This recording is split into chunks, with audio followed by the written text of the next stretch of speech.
Before the high and far-off times, O my best beloved, came the time of the very beginnings, and that was in the days when the eldest magician was getting things ready.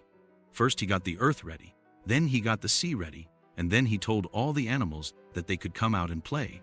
And the animals said, "O eldest magician, what shall we play at?" And he said, "I will show you." He took the elephant and said, "Play at being an elephant," and the elephant played.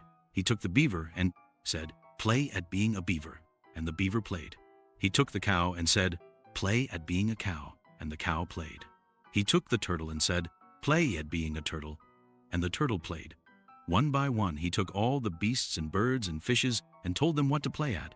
Towards evening, up came the man, with his own best beloved little girl daughter sitting upon his shoulder. And the man said, "See that you make all the animals obedient to me." While the man and the eldest magician were talking, Pau-Amma the crab, who was next in the game, scuttled off sideways and stepped into the sea, saying to himself, "I will play my play alone in the deep waters, and I will never be obedient to this son of Adam." Nobody saw him go except the little girl daughter, and the play went on till there were no more animals left, without orders. And the eldest magician wiped the fine dust off his hands and walked about the world to see how the animals were playing. He went north, east, west, and south, and by the eldest magician met the man on the banks of the Parak River, and said, "Ho, son of Adam, are all the animals obedient to you?" "Yes," said the man. "Is all the earth obedient to you?" "Yes," said the man. "Is all the sea obedient to you?" "No," said the man. "Once a day and once a night the sea runs up the Parak River and drives the sweet water back into the forest, so that my house is made wet. Once a day and once a night it runs down the river and draws all the water after it, so that there is nothing left but mud, and my canoe is upset. Is that the play you told it to play?" "No," said the eldest magician. "That is a new and a bad play. Launch your canoe, and we will find out who is playing with the sea." They stepped into the canoe. The little girl daughter came with them, and they pushed out on the Parak River and far out into the ocean. Then the eldest magician stood up and shouted, "Ho, beasts, birds, and fishes, which one of you is playing with the sea?" Then all the beasts, birds, and fishes said together, "Eldest magician, we play the plays that you taught us to play, we and our children's children, but not one of us plays with the sea." Then the little girl daughter put up her little soft brown arms with the beautiful white shell bracelets and said, "O eldest magician, when my father here talked to you at the very beginning, one beast went away naughtily into the sea before you had taught him his play. He was round and he was flat, and his eyes grew upon stalks, and he walked sideways like this, and he was covered with strong armor upon his back." And the eldest magician said, "How wise are little children! Give me the paddle." So he took the paddle and paddled till they came to the place called Pusat Tasek, the heart of the sea.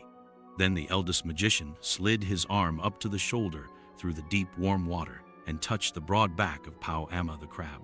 Then the eldest magician called out, "What are you doing, Pau-Amma?"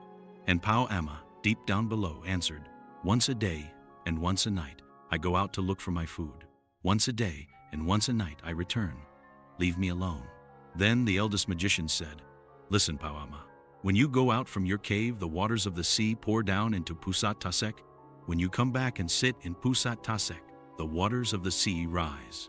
If you are not afraid, come up and we will talk about it." "I am not afraid," said Pau-Amma. And he rose to the top of the sea, huge in the moonlight. No animal was as big as Pau-Amma, for Pau-Amma was king of all the crabs. "I didn't know I was so important," he said, rolling his eyes and waving his legs. The eldest magician laughed. "You are not so important after all, Pau-Amma," he said. And he made a magic with just the little finger of his left hand, and lo and behold, Pau-Amma's hard, rusty, copper-black shell fell off him as a husk falls off a coconut, and Pau-Amma was left all soft. Then Pau-Amma said, "What shall I do? I am so enormous that I can only hide in Pusat Tasek, and if I go anywhere else, all soft as I am now, the sharks and the dogfish will eat me. And if I go to Pusat Tasek, all soft as I am now, though I may be safe, I can never stir out to get my food, and so I shall die." Then he waved his legs and lamented.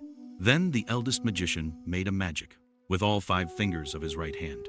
And lo and behold, best beloved, Pau-Amma grew smaller and smaller and smaller, till at last there was only a little coppery crab swimming in the water alongside the canoe.